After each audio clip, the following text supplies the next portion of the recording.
आप सभी को मेरी तरफ से प्यार भरा नमस्कार। आज मैं आपको तुलसी की कथा सुनाने वाली हूँ कि तुलसी कौन थी और भगवान विष्णु को तुलसी इतनी प्रिय क्यों थी। आइए सुनते हैं। पुनर्जन्म में तुलसी एक लड़की के रूप में थी और उसका नाम था वृंदा। वृंदा बचपन से ही भगवान विष्णु के अति प्रिय थी और उसकी पाठ पूजा किया करती थी। तब वह बड़ी हुई तो उसका विवाह कर दिया गया जालंधर नाम के एक राक्षस से, और जो वो जालंधर नाम का राक्षस था वो जल में ही रहता था। वृंदा अपने पति के लिए बहुत ही पवित्र भी थी और बहुत ही पवित्र थी और उसका बहुत ही आदर सम्मान सत्कार करती थी। तो आदर सम्मान करती थी तो एक बार क्या हुआ कि देवी देवताओं और राक्षसों का युद्ध हो गया। तो देवी देवताओं का और दानवों का युद्ध हुआ तो जालंधर भी उस युद्ध में गया। तो जब वो जाने लगा तो वृंदा बोली कि स्वामी, आप युद्ध में जा रहे हो तब तक आप वापस नहीं आओगे जब तक मैं पूजा से नहीं उठूंगी, मैं आपके लिए पूजा करती ही रहूँगी आपकी जीत के लिए। तो जालंधर चला गया और वह वृंदा अपनी पूजा में बैठ गई। तो क्या हुआ, देवी देवताओं से जालंधर मारा ही नहीं गया, हार नहीं हुई। देवी देवता हारने लगे, जालंधर की जीत होने लगी। तो देवी देवता परेशान होकर के भगवान विष्णु के पास जाते हैं और भगवान विष्णु से कहते हैं कि हमारी मदद कीजिए। उसने बताया कि वृंदा अपने पति जालंधर के लिए पूजा में बैठी हुई है तो वो हार नहीं रहा हमसे।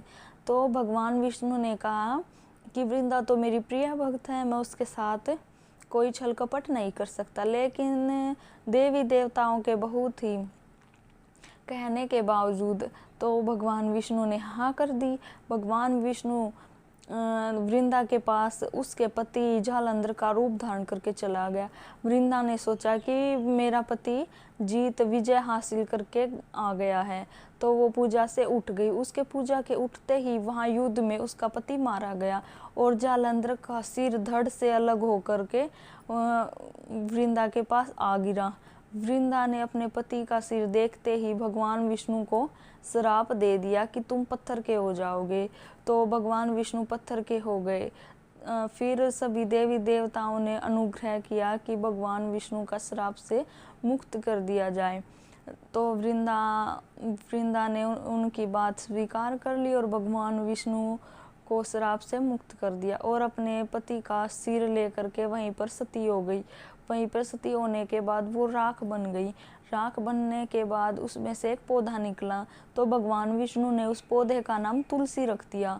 तो तुलसी रख दिया, भगवान विष्णु ने उस पौधे का नाम तुलसी रख दिया और कहा कि जब भी मेरी पूजा की जाएगी जब भी मेरी पूजा की जाएगी तो साथ में तुलसी की भी पूजा की जाएगी। तुलसी को एक तुलसी माता के रूप में पूजा जाएगा।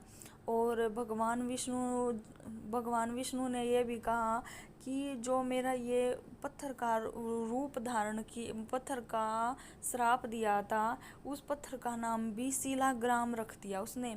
और कार्तिक मास में तुलसी जी का विवाह शिलाग्राम जी के साथ किया जाने लगा। साथ में ही देव उठानी एकादशी को भी तुलसी का विवाह किया जाता है। देव उठानी वाली एकादशी को देव उठनी ग्यास भी कहते हैं। उस दिन भी तुलसी का विवाह किया जाता है। ये थी तुलसी माता की कहानी। आपको पसंद आई तो लाइक, शेयर एंड सब्सक्राइब जरूर करना मेरे चैनल को।